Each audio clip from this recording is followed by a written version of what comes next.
I know Titans fans had to be really disappointed and irritated with how the 2018 season ended. It's week 17, home game against a divisional rival in the Colts. You got a chance to make the playoffs. Just win and you're in. You got the Sunday night game. Destiny's in your hands. And your alleged franchise quarterback, the face of the franchise, Marcus Mariota, is not suiting up. You got to rely upon Blaine Gabbert, and you can only imagine how that ultimately went.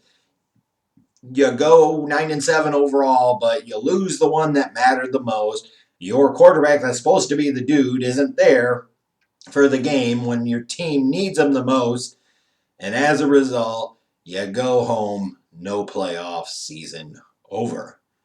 So beyond question, 2019 was all about one thing. It was truly do or die time for Marcus Mariota and the Tennessee Titans.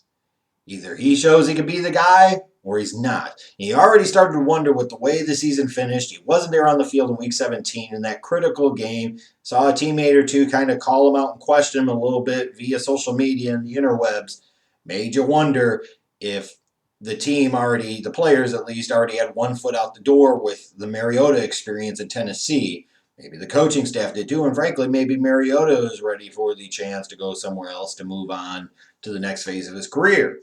Well, it certainly didn't make you feel any more confident that they were believing in him when they made the move to go out and trade for Tannehill. Certainly an understandable deal at the time, whereas his experience in Miami ultimately did not go well. Here's a guy, when you talk about as in terms of a backup quarterback, felt like a pretty good fit, and maybe a guy that put a little pressure on Mariota. But after week one, at the time we didn't realize how brutally bad Baker and the Browns were going to be. They destroyed the Browns, and you're thinking, oh, they destroyed a good team. Maybe things are all right. And then they go out and lose 4 of their next 5. And they're sitting there at 2-4. And it is clear at that point in time the offense is really struggling, really scuffling along, that something has to change dramatically and change now. And unlike some teams who stubbornly stand behind their young quarterback just because he's young and they drafted him really high, like number 2 overall, Matt Nagy, Ryan Pace, Chicago Bears, the Titans made the move that they had to make. They were prepared to make. And during that Broncos loss, they made the decision. They pulled Mariota, gave him the old hook, and in comes Ryan Tannehill, which really was that defining moment in the season for the Titans. Whereas Ryan Tannehill certainly is not a legend or anything like that. The whole aura around this team really changed. They won 3 of their next 4 heading into the bye, a total of 6 out of their next 7 games. That was a critical decision at a critical time that really, frankly, saved the season. And when all is said and done, they get into week 17. They've got a game at Houston against a divisional rival in the Texans. This time the Texans are already in the playoffs. They really don't have anything to play for. Titans have just got to win and they're in. They control their own destiny. And this time they got it done. And once they did that, there was that strong sense of feeling and believing that based off of the structure of this Titans team, solid defense, Derrick Henry having a great year. He ended up having over 1,500 rushing yards. That this was a team. Tannehill has some experience at the quarterback position. Got A.J. Brown at receiver. He went over 1,000 yards as a rookie. You look at this team and you're saying they could make a little bit of a run. And they're a really bad matchup for the Patriots. And regrettably, I didn't pick them to beat the Patriots, and I should have. Because I thought that Belichick-Brady playoff experience was going to have to count for something. And ultimately, it really didn't. Patriots, just didn't look the same. They didn't feel right. But the Titans sure as hell were on the money. Their defense had a great game against Brady in that Patriots offense. Derrick Henry went ballistic all through that Patriots defense. And lo and behold, what do you know? What almost felt like kind of a dynasty-ending loss happened for the Patriots. The Titans go into Foxborough and they beat the Patriots. And then going into the next game, here's a wild card team going in to Baltimore to face off against the top seed in the Ravens with the league MVP Lamar Jackson, that great Ravens running game, that great Ravens defense, and all that crap didn't matter. They went in there and they smoked the Ravens. As good as they were against the Patriots, they were a whole nother level better against Lamar and Baltimore. And Derrick Henry, again, had himself a monster game. And in both of these playoff wins, Tannehill didn't do a ton. He made a couple of key throws when he needed to, certainly, but they really didn't need to. The defense was playing really well. Derrick Henry was doing big things. And you get ready to go into that AFC Championship game, this time in Kansas City. And you're saying, man, the Chiefs may not want to play these guys. This is not necessarily the best matchup for them. They've already beat two notable teams on the road in the playoffs. Could it be one of those wild card teams that makes a run, wins 3 road games, and makes it to the Super Bowl? Well, after the first quarter plus of that AFC Championship game where the Titans are up 10-0 and then 17-7, you're looking at it and you're saying, man, there's no way the Chiefs are going to have that big comeback again, are they? This Titans team is structured for this type of thing where they get an advantage early, get a lead, and then Derrick Henry runs crazy. And that didn't happen.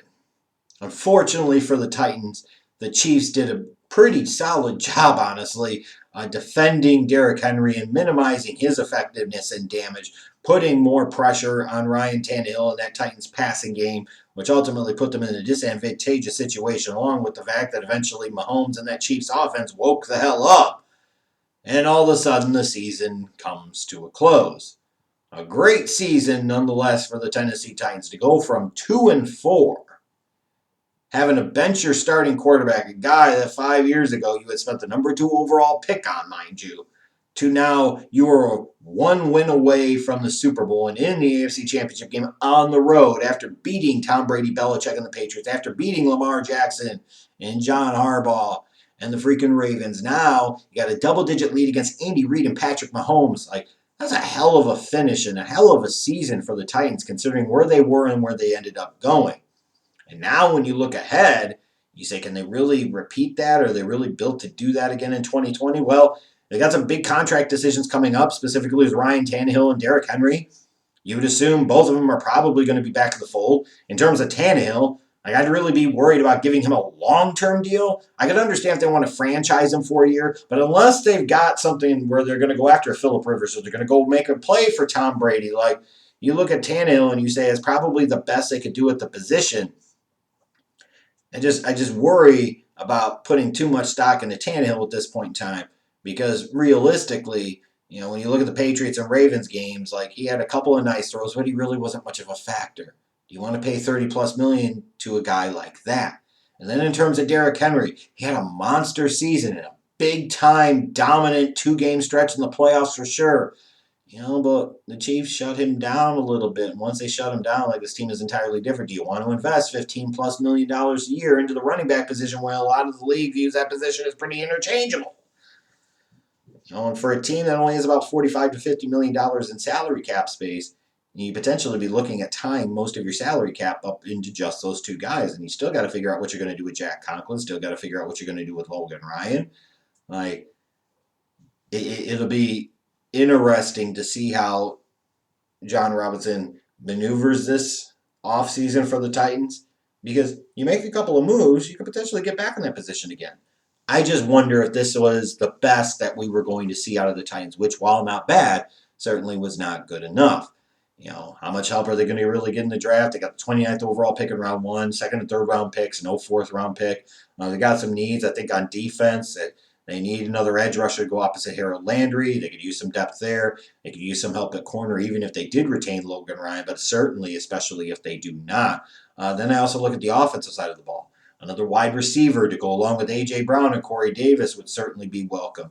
A running back that could replace Dion Lewis and spell Derrick Henry, I think, is going to be something they need to focus on. And maybe at some point in time, drafting a young quarterback that you could potentially be grooming to take over for Ryan Tannehill or give you some insurance or at least give you some type of option in terms of a backup. I just look at this team and I'm like, man, you get on a run like that, you got to be able to finish it, because the reality is they were not that good of a team. I'm sorry, they were not. They were the type of team that can, if they get into the playoffs, can potentially do well based off of playing it kind of close to the vest, being able to run the ball, being able to play good defense. But that's only going to carry you so much and so far in today's NFL. You got to be able to score more, and you got to be able to move the ball through the air more consistently, what the Titans are ultimately able to do. And I'm just not buying for a moment that this team is going to be right back in that same position again next year. I'm sorry, Titans fans, I'm just not.